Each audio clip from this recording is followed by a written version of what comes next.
Est-ce qu'on t'a déjà traité de bizarre depuis que tu es arrivé au Canada? Est-ce que des amis à toi, est-ce que des proches à toi t'ont déjà dit tu es devenu bizarre depuis que tu es au Canada? Je crois que tu es devenu bizarre. Si on ne te l'a pas déjà dit, laisse-moi te présenter dans cette vidéo les attitudes que tes proches vont certainement trouver bizarres, mais qui sont les attitudes à avoir quand on a une personne qui a des objectifs et qui a bien l'intention d'atteindre ses objectifs.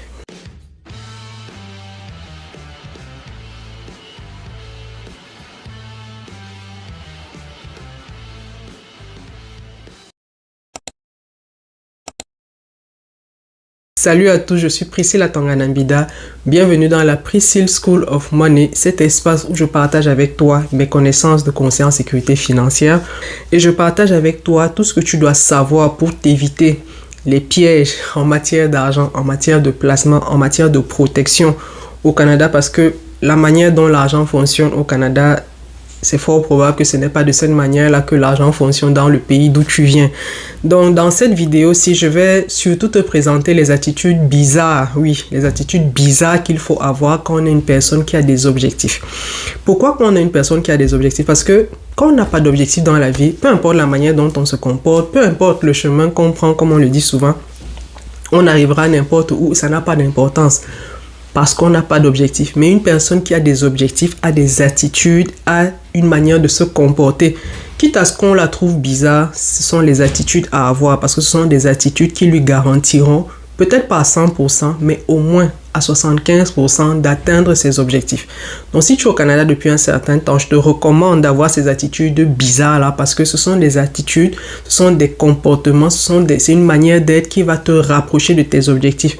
Et à la fin de la journée, ce n'est pas une obligation de suivre ces attitudes-là, ce n'est pas une obligation de se comporter de cette manière-là, parce que c'est toi clairement qui décides si l'objectif vaut la peine d'être atteint ou pas, parce que c'est une chose d'avoir un objectif et c'est une autre d'atteindre cet objectif-là. Moi, en tout cas, ce sont des attitudes que j'ai depuis un moment, donc tu comprends que je suis quelqu'un de bizarre depuis longtemps. La première chose, c'est que je ne décroche pas spontanément les appels. C'est bizarre, mais je suis pas très appel, on va dire.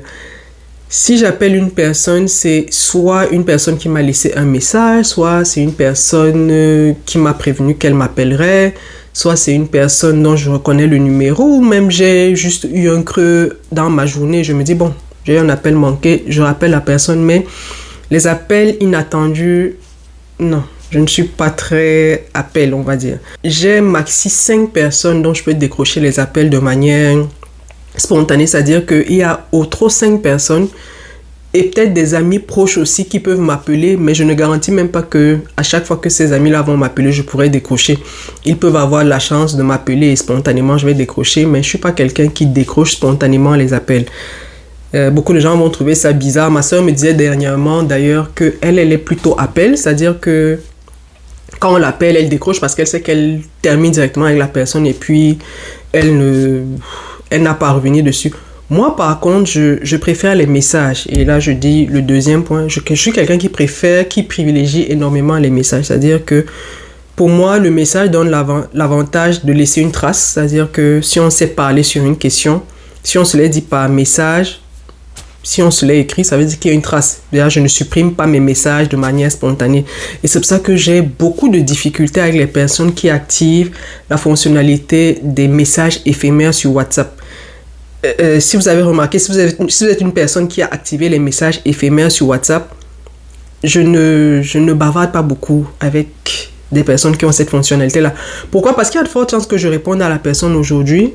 Peut-être au moment où elle voudra lire mon message à moi, que ce soit déjà supprimé, qu'elle me relance. Donc, je devrais réfléchir à ce que je lui ai dit. Donc, je suis très message, je préfère énormément les messages. Mon stockage d'ailleurs en souffre énormément, mais je préfère énormément les messages.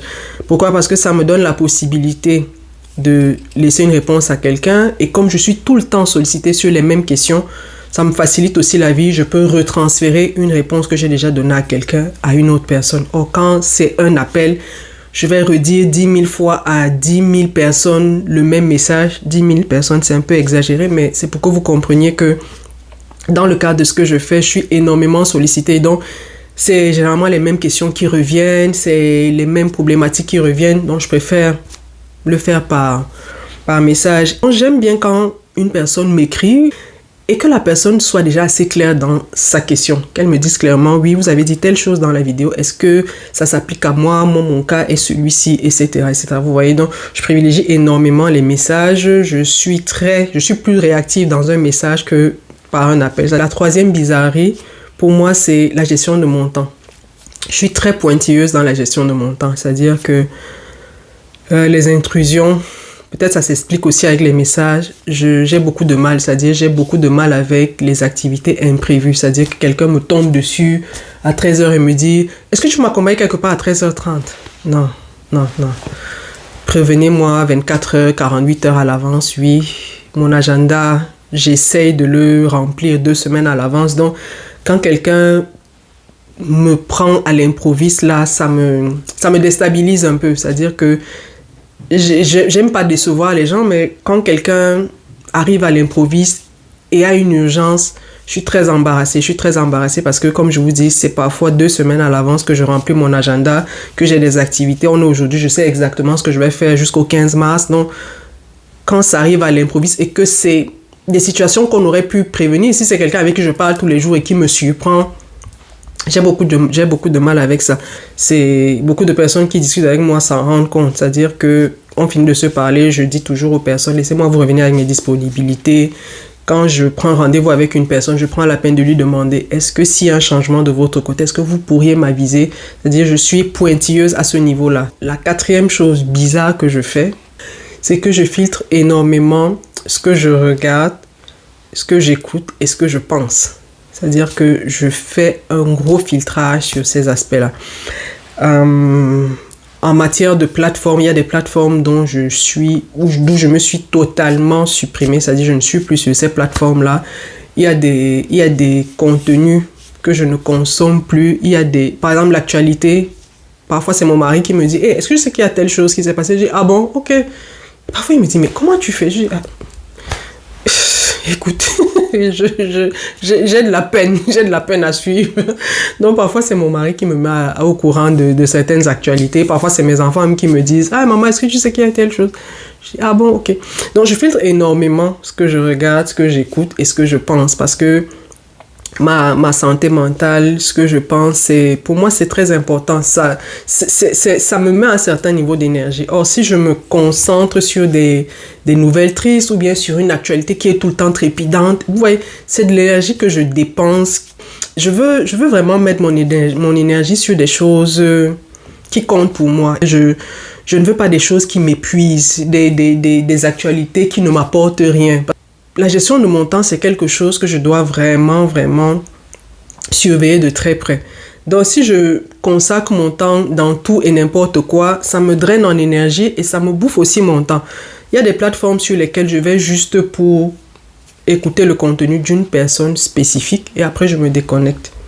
C'est-à-dire, il y a des plateformes comme ça. Il y a par contre des plateformes comme YouTube où je peux me connecter toute la journée parce que je suis un certain contenu, j'ai une idée précise que je veux clarifier et je vais suivre ce contenu-là. Par contre, une plateforme comme TikTok, c'est une plateforme où je vais aller peut-être soutenir des personnes que je connais, aller leur laisser un like, aller leur laisser un commentaire, poster du contenu parce que j'ai une communauté sur TikTok, poster ou répondre à des commentaires. Juste après, je me retire. Pourquoi? Parce que TikTok aussi, ça bouffe énormément d'énergie. Je vous prends un exemple typique. Connectez-vous sur TikTok et mettez-y juste 30 minutes. Vous avez l'impression que ça vous a secoué. Parce que ça va très vite sur TikTok.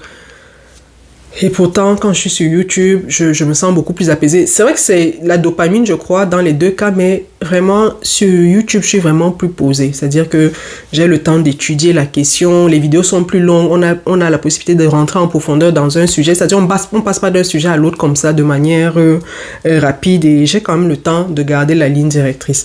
Donc, voilà un peu les 4 choses bizarres que je vais dire que je fais. Et que je te recommande à toi aussi de faire, c'est-à-dire adapte-les à ta réalité.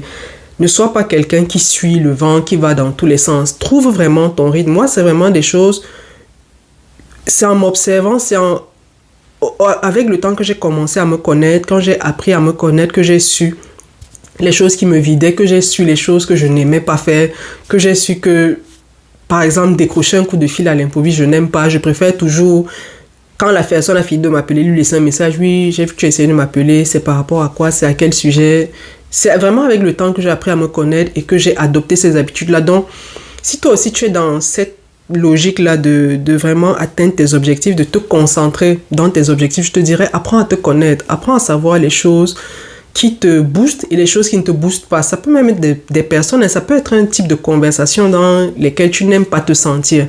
N'hésite pas à te mettre à l'écart de ces choses-là. Ça peut être des groupes, ça peut être des applications, ça peut être des réseaux sociaux. Tu te rends compte qu'il y a une application qui te vide, qui ne t'apporte pas tant que ça. Ça dit, tu es là, chaque fois que tu y vas, tu te rends compte que tu perds des heures et des heures, des heures que tu aurais pu consacrer à faire autre chose.